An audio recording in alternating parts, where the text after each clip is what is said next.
If you're an atheist, you should be a postmodernist. You're going to love this.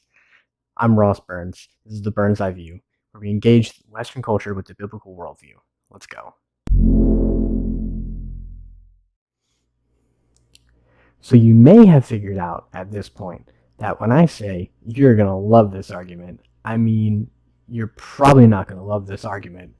But hear me out, hear what I have to say, and then figure out where I'm making a mistake, if you think I'm indeed making a mistake. But I would encourage you not to just outright dismiss this video. So this is the third part of 3 videos that I'm doing on postmodernism. The first one was about what postmodernism is, and the second one was about why it's bad. If you haven't seen those, you should definitely check them out before watching this video. Check them in the link up above, in the description magical box icon thing, and then down below in the description it'll be there too. So click on those and you can see the first 2 videos in the series.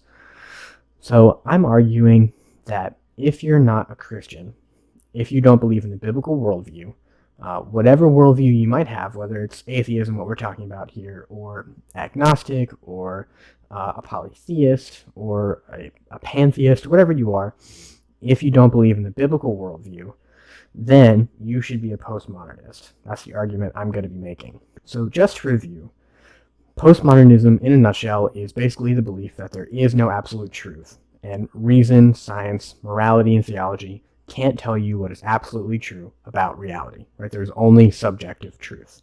And, well, that's a bad worldview because, well, is that objectively true? Can you say that it's ultimately true that there is no ultimate truth? Postmodernism is the dominant worldview in our culture today, but thankfully there are lots of people still who don't believe it, or at least don't accept it in totality. And in this video, strangely enough, I'm going to be arguing that you should believe it if you're not a Christian.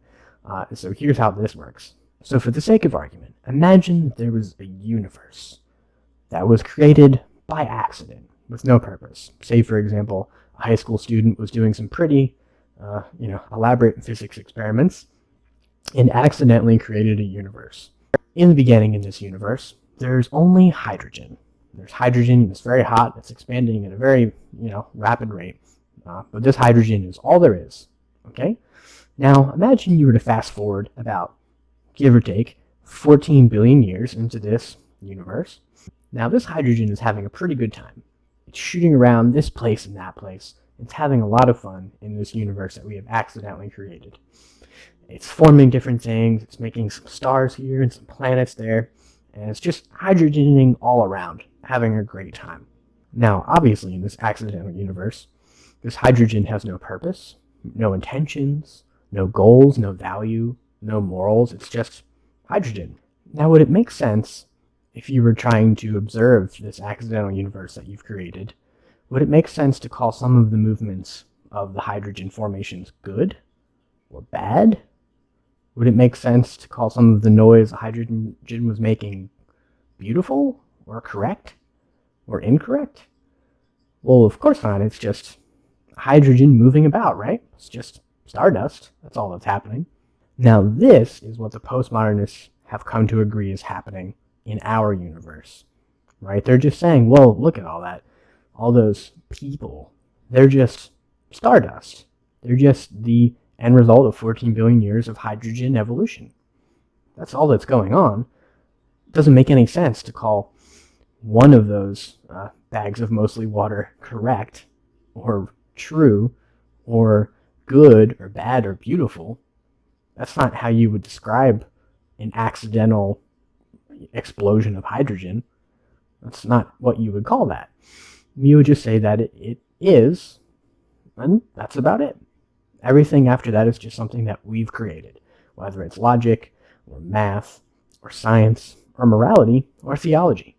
All of it is just something that the hydrogen has told itself so that, well, it doesn't go extinct.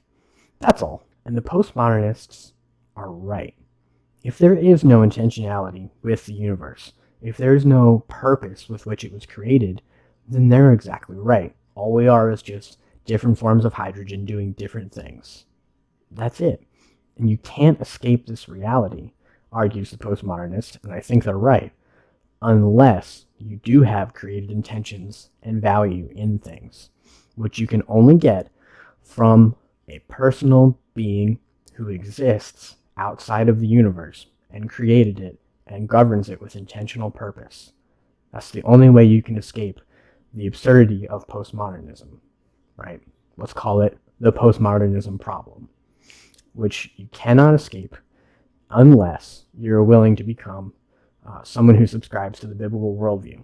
And the very fact that you do intuitively know that you can know absolute truth, that you can know what is good and what is bad, what is correct and incorrect, beautiful and not beautiful, the very fact that you intuitively know that, I think, speaks to the fact that you're created in the image of God, as am I.